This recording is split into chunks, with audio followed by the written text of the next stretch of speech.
This court will recognize Ms. Erika Kirk as the designated victim representative in this case. I know she's going to be in trial, I think, in February and March. And you guys can see on full display what happened to my husband, and there is no ifs, ands, or buts or confusion as to who did it and why. Welcome to Behind the Fame, and thank you for being here. Your support truly helps this channel grow and keeps these deep dives coming. Now let's break down what really happened.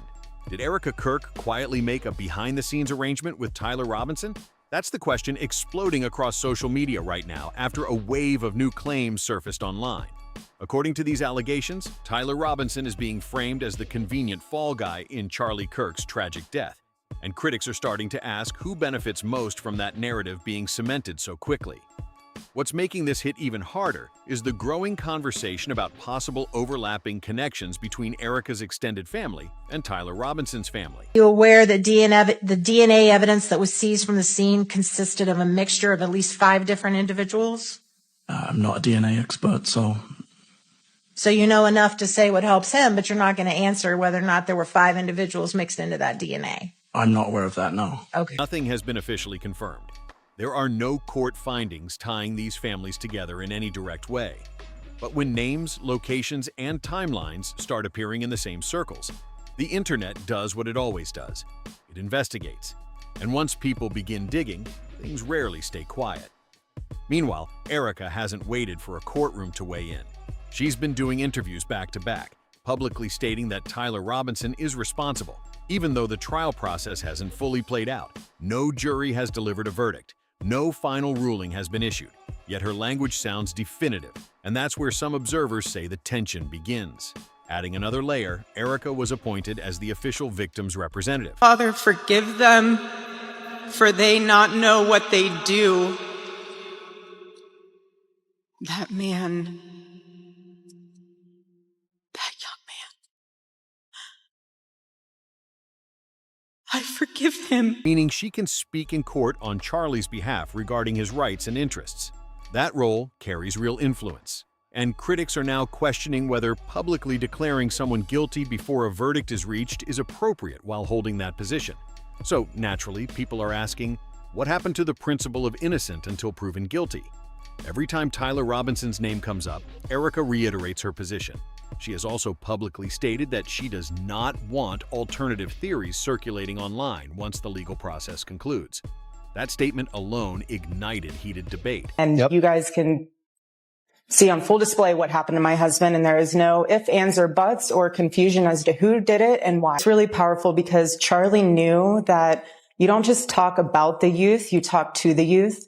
And he has put us in a position where this is such an authentic and true movement. I mean, case in point, you have high schoolers, some of them that are walking out for those ice out walks. Our students, instead of walking out, they're holding hands in a circle around the American flag praying. There is a huge juxtaposition between what we are providing for our students rather than the other side. And so it's really powerful. And Charlie, before he told the team, Andrew Cipher was in that meeting, our chief field officer. He said, I want a high school chapter on 35,000 high school campuses. And Andrew's like, it's so, so important. And I'm just honored and blessed that Charlie entrusted not just to me, but our whole entire Turning Point USA team to. Because whether people agree or disagree, many believe public discussion cannot simply be switched off in a case this high profile.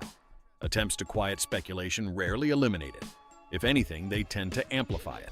People also haven't forgotten the conference call that surfaced shortly after Charlie's death. In that recording, Erika appeared composed, and at moments even light in tone while discussing merchandise and engagement numbers. In contrast, her more recent appearances show a serious, controlled, and intense demeanor. The shift in tone has not gone unnoticed. Clips are being replayed side by side. Comment sections are filled with comparisons. Viewers keep asking why the energy changed so dramatically. And that's where suspicion grows, not from a single moment, but from contrast. Now the conversation has expanded beyond interviews and courtroom roles. But we serve a just God. And I rest easy in knowing that He's sovereign, but He's just. And so let the Lord handle that. Online users began digging deeper and uncovered something that immediately caught attention. Erika has family ties to Utah, the same state where Tyler Robinson's family is based. Public records show that her aunt and uncle, Carla and Jack Solomon, reside in Salt Lake City. Carla reportedly operates an investment-related business there. That detail alone might mean nothing, but once it surfaced, independent researchers started connecting dots. Here's where it becomes more sensitive. According to online claims, again, not confirmed by official sources, Carla's company may have had past business interactions with Tyler Robinson's father, Matt Robinson. These claims remain allegations. No court documentation has verified them, but the overlap has fueled intense discussion. I want there to be no hesitation in understanding of what happened to my husband that day. I want there to always be full transparency, because what I don't want to have happen is for there not to be, and then I am relying then on social media and other news outlets to explain the narrative rather than saying, hey, this is what happened. This is what here's all of the, it's just as hard, all of the facts on the table for you guys to see. And you guys can see on full display what happened to my husband. And there is no ifs, ands, or buts or confusion as to who did it and why. Matt Robinson is reported to own a construction-related company. Online users have pointed out that the location where Charlie's tent once stood was significantly altered shortly after the incident at Utah Valley University. Reports circulating online claim that the area was removed, resurfaced, and rebuilt with brick and concrete pavers. Some internet investigators have cited LinkedIn profiles and media mentions suggesting that Matt Robinson's company, Precision Granite and Marble LLC, may have been involved in that work. There is no official confirmation publicly proving this connection in the context of the incident. However, the timing of the reconstruction and the alleged business ties are what have triggered ongoing speculation. For many, watching this unfold, the concern isn't just about one person. It's about timing. It's about optics. It's about overlapping names and unanswered questions. Was Tyler Robinson simply the individual responsible, or are there deeper layers that haven't yet been fully explored?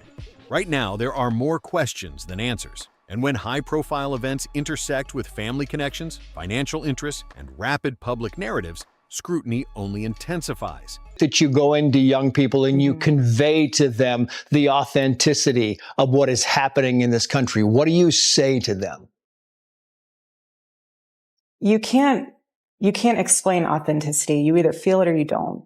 Charlie was very good about that. He never had to over-explain who he was. He was phenomenal on his daily show. He was just an amazing man. Everyone knew that. Everyone could see it. And thank gosh we have all of his videos that we can see for years to come. But the young students see authenticity and they can immediately sniff it out. They can also see if there's desperation. A representative from Utah Valley University later confirmed that the school approved modifications to that section of the courtyard, explaining that the changes were made for safety reasons and to prepare the space for memorial purposes. On its own, that explanation could have settled things. But what continued to fuel online speculation was the university's decision not to publicly identify the company that carried out the work. The lack of detail left room for questions, and in high-profile cases, unanswered questions tend to grow rather than fade. Then another layer entered the conversation. One user on X shared data pulled from Google Trends, claiming that more than 100 searches for Precision Granite and Marble LLC appeared in Israel in November 2021. The user also pointed out that there has never been a registered company operating under that exact name in Israel. That discovery sparked intense online debate. Why would a Utah-based construction company be searched overseas? Why at that specific time? And why in that region? To be clear, search data alone does not prove business activity or wrongdoing. It can reflect curiosity, media exposure, or unrelated interest. But in the middle of an already charged situation, even minor anomalies can take on larger meaning. Individually, each detail might seem small. Together, some viewers say the timeline feels unusually convenient. And when family names, business claims, altered locations, and unexplained search data all appear in the same online discussion, speculation tends to escalate quickly. At this stage, many people are not declaring conclusions. They are asking for clarity. So what does all of it mean? Some online voices have gone as far as suggesting a coordinated narrative effort, though there is no verified evidence supporting that claim. Even without embracing extreme theories, one thing remains true. Erika's public messaging has shifted noticeably over time, and that shift is what continues to draw attention. Let's revisit something that many people still remember clearly.